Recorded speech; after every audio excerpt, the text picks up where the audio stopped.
What's good? What's good, ladies and gentlemen? RFG is back at it today, and I'm here to go ahead and give you guys the post Super Bowl thoughts.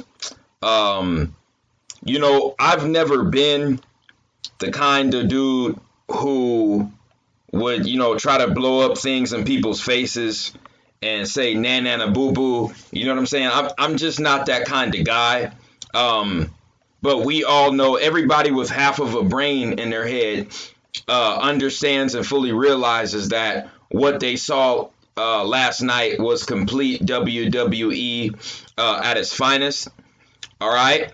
Anybody with half a brain in their head knows if a professional football team is averaging 30 points a game for 17 weeks, no, fuck that.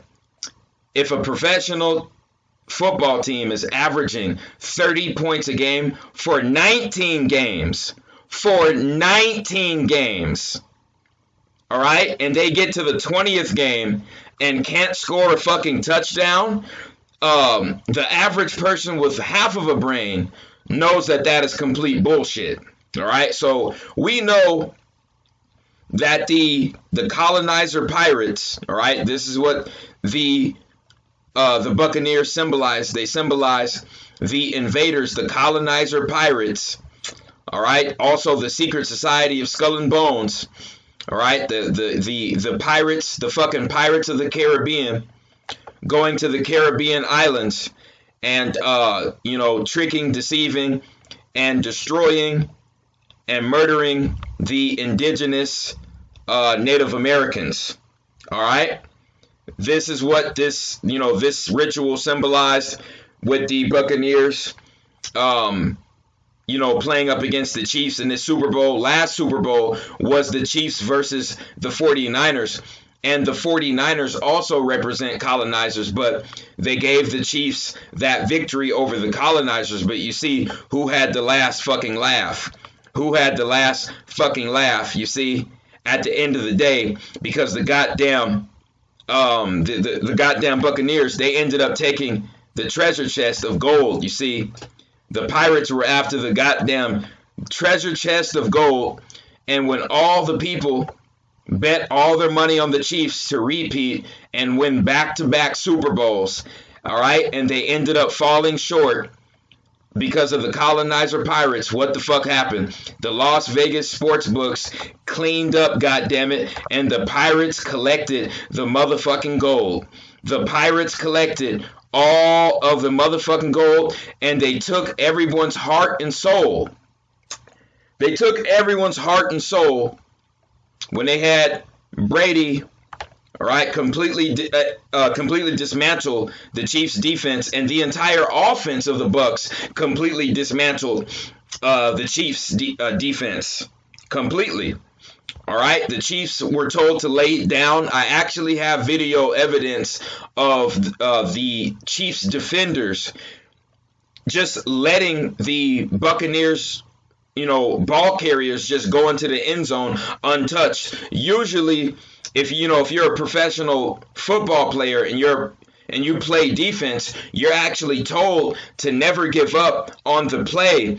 And when if you're trailing the ball carrier and the ball carrier is getting ready to go to the end zone, you're told to dive. You are told to dive at the goddamn ball carrier in an attempt to make sure you're giving maximum effort and you're showing that you're trying to stop the person from scoring.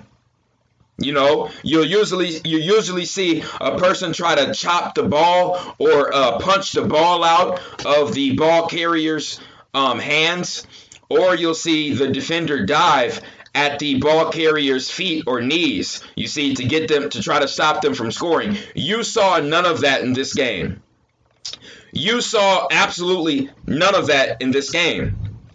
Go look at when Gronkowski scored his first touchdown. All right, because I didn't watch this bullshit. I only saw the highlights of it. Go look at the video of when Gronkowski scored the first touchdown. None of the fucking Chiefs defenders did a goddamn thing. All right? They saw him They saw him with the ball, and then they just looked at him and they approached him and made it look like they were trying to get him down. If they were really trying to tackle him, they would have at least dove at fucking Gronkowski. You see what I'm saying? Complete joke. Complete joke. And then look at the touchdown where Leonard Fournette scored. You'll notice that all of the fucking Chiefs defensive backs, they had an angle on Fournette, and none of them dove at Fournette. No, none of them. None of the Chiefs defenders dove at Fournette or made any kind of effort. None of them made any kind of effort to actually get to Fournette. As a matter of fact, when you slow down the videotape of Fournette getting towards the goal line, Tyrann Mathieu has an angle on Fournette, and guess what? Mr. Mathieu pulls off. Mr. Mathieu pulls away and pulls off and calls off the goddamn dogs and allows Fournette to go into the end zone untouched.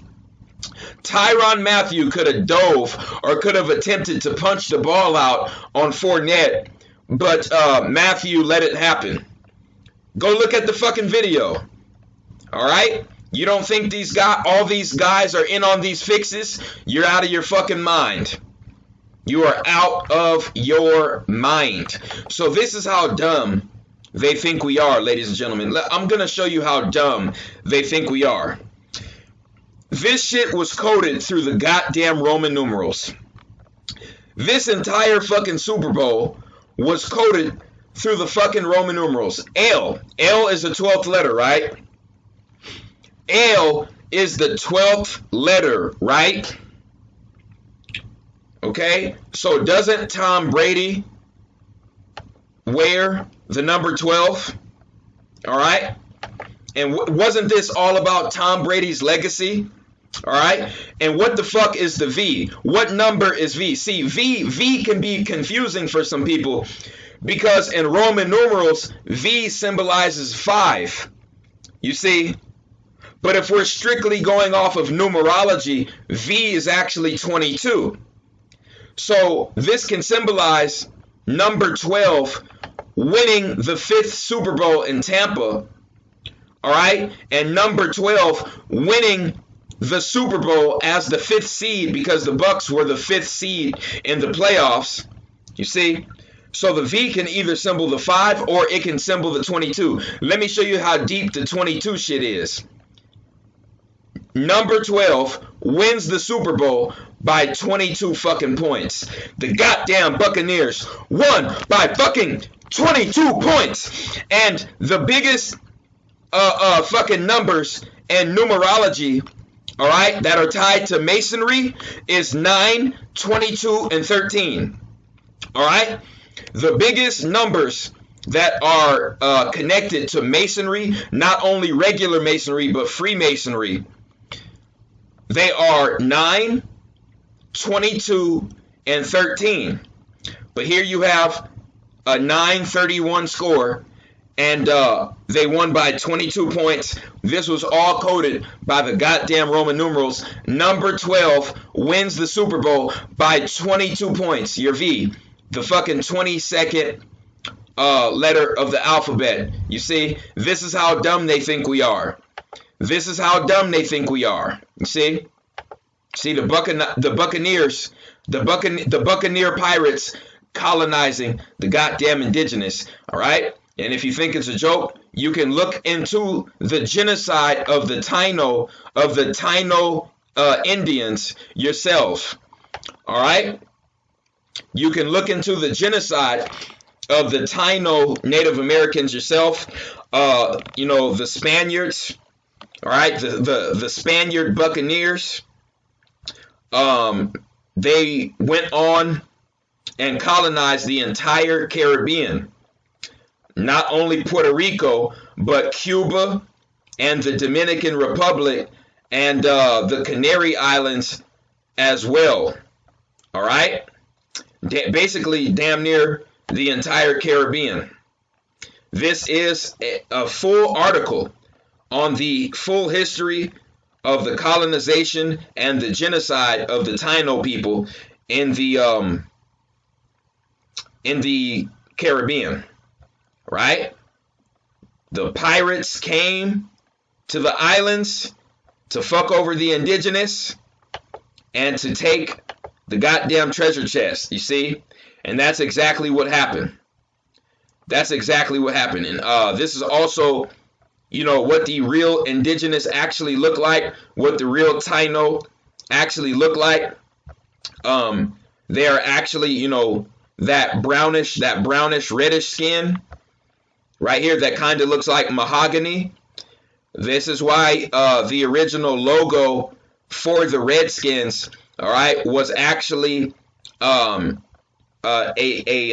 individual who had dark brown reddish skin, dark brownish reddish burgundyish mahogany skin, all right, and it basically shines red. It's a brown skin that shines red, you see, and that's how you get the term redskin. And that's also why the owner of the Redskins had to get rid of their original logo, because they don't want people to know this history. They don't want people to know this who the real indigenous people are. You see? And you know, this was also an agenda that they wanted to push with their Super Bowl ritual. They had the first two female assistant coaches. The first two female assistant coaches were on the Buccaneers, and they won. All right, the Buccaneers had two female assistant coaches, and for the first time in history, you had two female assistant coaches win the Super Bowl. All right, you guys can go verify this for yourself. And why is this significant? Because this is going to promote feminism, the feminist agenda at its finest. And this happened basically right after Kamala Harris was, you know, took the oath to become the first female vice president. Now I'm going to tell you what this right here is a prelude to. I'm going to tell you what this right here is a prelude to. All right, them allowing the first female coaches to win the Super Bowl, or yeah, assistant coaches. This is a prelude to Kamala Harris taking Joe Biden's spot in the president's seat. All right, the vice president is going to end up becoming the goddamn president. Mark my words. Mark my words. You saw The Simpsons doesn't fail. The Simpsons doesn't fail. The Simpsons doesn't fail. Here you go. Purple jacket, pearl necklace, pearl earrings, god damn it. Okay? All right? All right? Purple vest like jacket, purple undershirt. You got the pearl necklace, you got the pearl earrings right here. Right here. All right? All right? Plain and simple. There was also a verse in Revelation about this ritual right here. All right, but we all know Revelation is nothing divine. It's only the Zionist Jesuits' plan for world domination. All right, the whole Revelation chapter of the Bible is a 100% psyop that was written out and planned out by the free Masonic warlocks and the Jesuits, all right, for world domination, for population reduction and world domination. It is their plan. It is their fucking plan, not the plan of the fucking universe. You guys better wake the hell up. You guys better wake up. You see this? See this? This tells me that we are definitely towards their end game, where they're gonna start, reducing the population exponentially. All right, because if you think that Joe Biden is going to finish his first term at the age of 82 You are fooling yourself if you believe that Joe Biden is actually going to finish his term at the age of 82. You're fooling yourself. Kamala Harris is going to take over as the president. All right? Kamala Harris is going to take over as the president after something happens to Joe Biden. Remember where you heard it first. Something is going to go down, and something's going to happen with Joe Biden. Joe Biden is no longer going to be the president. I can't get too specific on what's going to happen because they'll fuck around and try to terminate this account.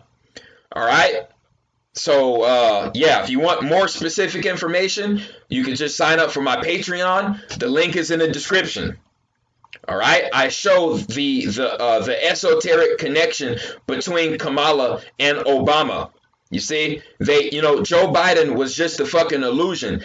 Joe Biden wasn't the person they wanted there. They wanted Kamala in power because she's the female Obama. She's the one who's really going to bring about the end, the end of this matrix system, or not the matrix system, the end of the U.S. corporation. That's what she's going to bring the end of. She's going to bring the end to the U.S. corporation, and she's going to merge. She's going to merge the U.S. corporation with the Vatican, the Order of the Vatican, and the British Crown. All right? So it's going to be China, the British Crown, Israel, and Russia, all merged together, and that's going to be your one world order. Also, yeah, Saudi Arabia. Saudi Arabia is going to be another capital of the New World Order as well. All right, because they have Dubai. So you see, that's all going to be part of your matrix. That's all going to be part of your robot-tropolis. They're going to create a robot-tropolis away from nature. You see, that's basically what we can expect for 2021.